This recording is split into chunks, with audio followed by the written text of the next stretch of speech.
Thank you, Mr. Speaker. And I want to thank you for this opportunity to speak to Bill C-27, the Digital Charter Implementation Act 2022. While there are many important components of Bill C-27 to debate about, my speech today will focus on just two aspects. The first is privacy, and the second is identity. The protection of both the privacy and the identity of Canadians is essential. We need to ensure that strong legal mechanisms are in place to guarantee that protection. Connected with that is the need to protect from the commercial interests of private companies and the protection from the government and their potential overreach into the private lives of Canadian citizens.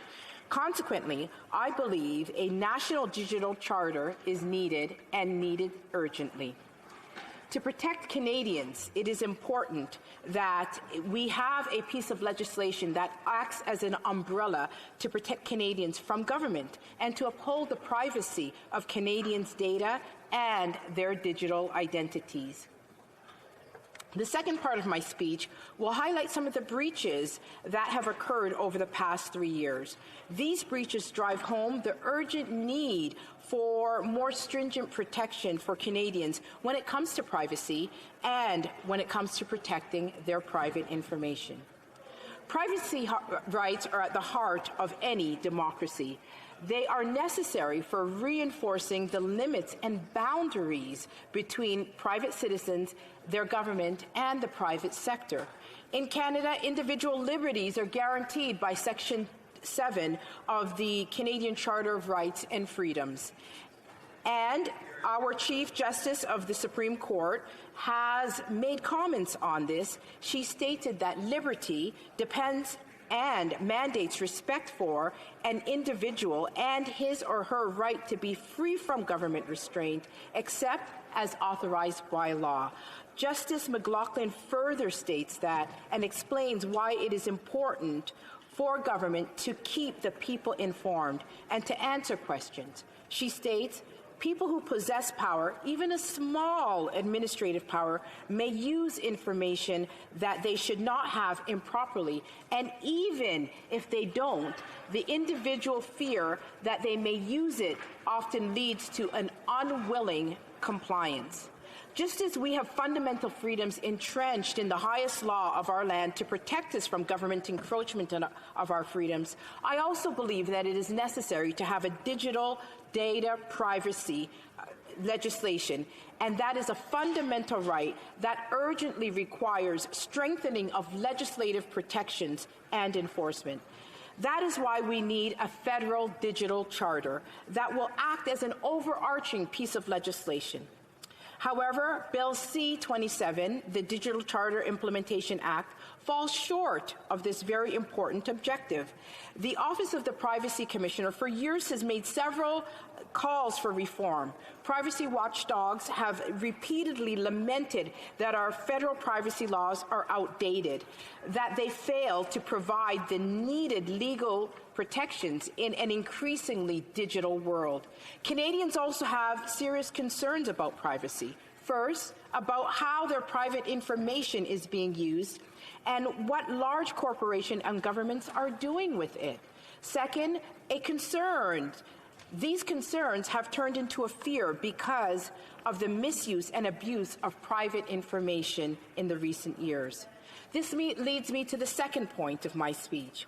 I will speak about the bigger problem in the privacy landscape in this country, which is that this government is failing to update its own legal boundaries and parameters in this area.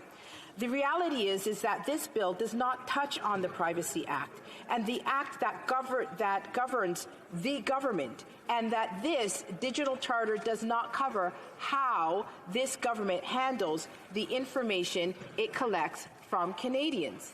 Essentially, this bill is saying, do as I say, not as I do. With this bill, the government is telling businesses, even sole proprietor businesses, that they should add additional layers of red tape under the threat of financial penalties. Business owners are still struggling to recover from COVID setbacks, lockdown, and government red tape.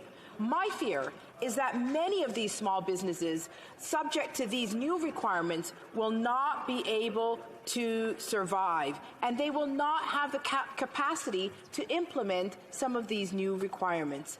These demands come even though government itself has failed to lay down the rules and regulations as what is needed in the form of regulatory infrastructural framework to secure our digital future. A digital charter is needed to protect Canadians, but the federal government should be leading by example by outlining a digital charter that would protect the personal data and privacy of its own citizens first before it asks businesses to do so. Let's be honest. The number one privacy concern Canadians have right now is how their government is using their information.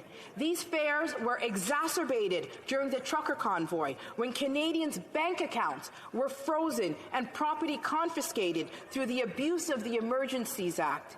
Mr. Speaker, Canadians still remember how this government quietly spied on their movements during the pandemic without their consent.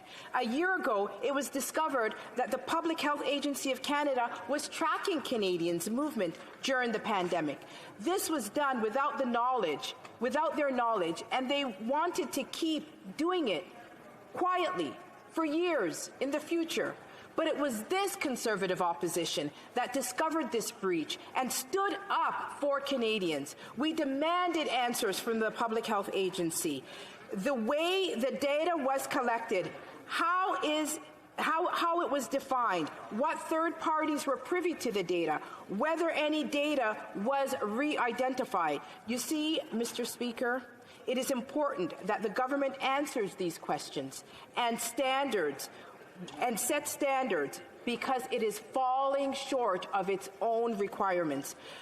Canadians have not forgotten even the ArriveCAN debacle and the privacy questions around its mandatory use and the terms of conditions associated with it. In other words, exactly what personal data, identifying information has been shared and was shared outside of the app, under what circumstances, and with which domestic or international organizations. The app's privacy notice actually even stipulated that they have the right to share our information contained in the app with international organizations and institutions. Canadians have a right to know with whom their data is being shared. This matter, no surprise, was referred to the Privacy Commissioner for an investigation. We're still waiting for an answer on the ArriveCAN privacy breaches. Let's not forget, Canadians were fined thousands of dollars and threatened at their own borders for not submitting their own private medical information. This was, in my view, a massive overreach of government powers. But the reality is that this overreach happened because Canada has insufficient legal safeguards in place to prevent such abuses, and this creates a profound distrust in government. It concerns me that this government is moving towards integrating a digital proof of identity framework that would massively expand the centralization of government access to private information and data of Canadians. There are numerous ethical abuses that relate to this data collection. The biggest concern is having all of your private information in one place. Imagine your health, driving, banking, information all in one portal. This gives access to information handlers a great deal of power over your data. And this power urgently needs to be kept in check. And we need public experts in consultation on ethics behind this centralized data collection power to uncover what we need to do to protect Canadians. In conclusion, Canada's digital privacy framework has long been in dire need of modernization. I want to thank the Access to Information Privacy and Ethics Committee, who worked hard on this issue for years. Canadians have the right to access and control the collection, use, monitoring, and retention of their personal data.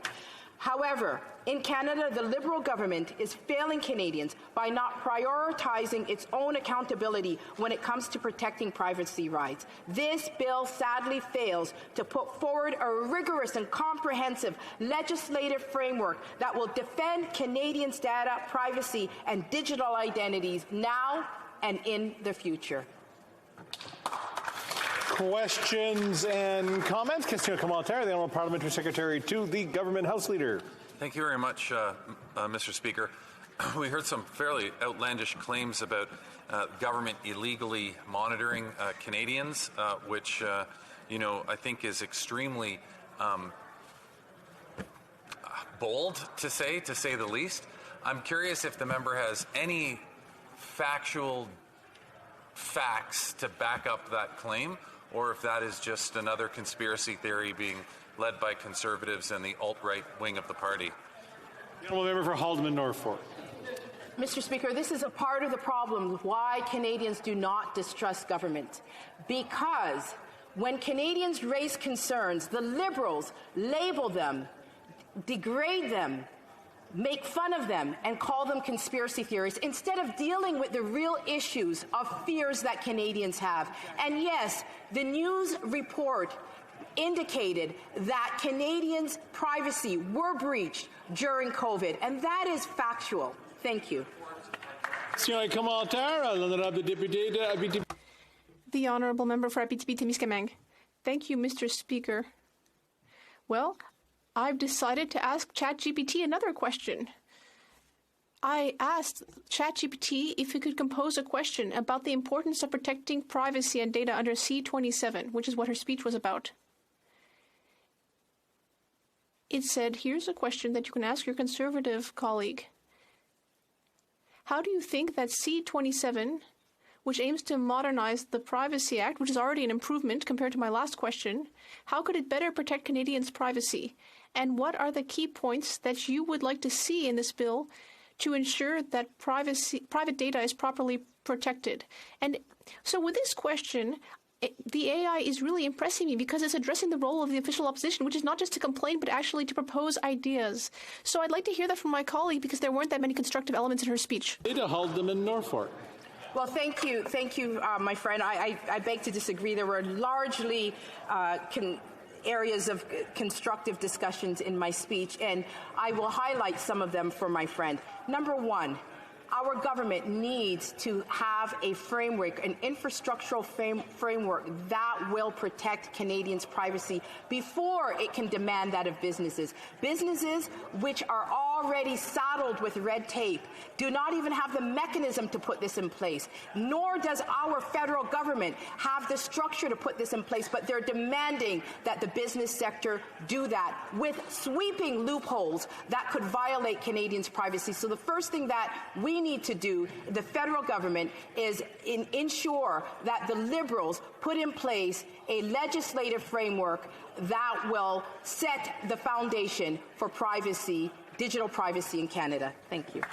Questions and comments? Question commentaire, the Honourable Member for Nunavut. Privacy rights are fundamental. Small businesses are important, and I wonder if the member agrees that it's important to empower the Privacy Commissioner to enforce the protection of both those groups of people. The Honourable Member for Haldeman Norfolk. I thank the member for the question, and I do want to say that I am impressed that Bill C-27 does give the Privacy Commissioner some teeth to enforce penalties. So that I acknowledge, and I also see it as a positive that there is some attempt to create some sort of regulatory framework, but it does not go far enough. This framework has to start from the federal government and work its way down so that we have an umbrella legislation as to protect the digital privacy of Canadians. Questions and comments? Question commentaire, the Honourable Member for Pickering-Uxbridge. Mr. Speaker, thank you for the opportunity to ask this honourable member a question. I'm just curious if she thinks there should be consequences or reprimand for members of this House who meet with known Nazis who spread misinformation, disinformation, glorify the Holocaust, who speak against anti-Muslim rhetoric. I'm just curious if she's talking about online hate and privacy of Canadians and regulation. Does she condemn her actions by meeting with a known Nazi in this country who spout anti-Muslim rhetoric? The honourable member for Haldimand Norfolk. This Prime Minister has met with far worse individuals than I have ever met with. And I can tell you one thing, that a member of Parliament, as a member of Parliament, it is my duty to have me... I believe I have a point of order. The Honourable Parliamentary Secretary. Yes, Mr. Speaker, all members are honourable members. The member just said that the Prime Minister has met with worse people than she has. I'd like her to name them. That is demanding into debate here as well. The Honourable Member for Haldimand Norfolk, from the top. The Prime Minister has put on blackface so many times. He has degraded black people. He literally put a banana in his pants, and you have the audacity to stand and look at me as a black woman and ask about my meeting with another member of the European Parliament. That is within my job description. I do not have to approve of everything that another member believes in order to have the decency to have meetings with other individuals. Your Prime Minister, this Prime Minister, denigrated black men by putting a banana in his pants. Shame on every member over there that does not chastise them. If this were any other country, he would not be leading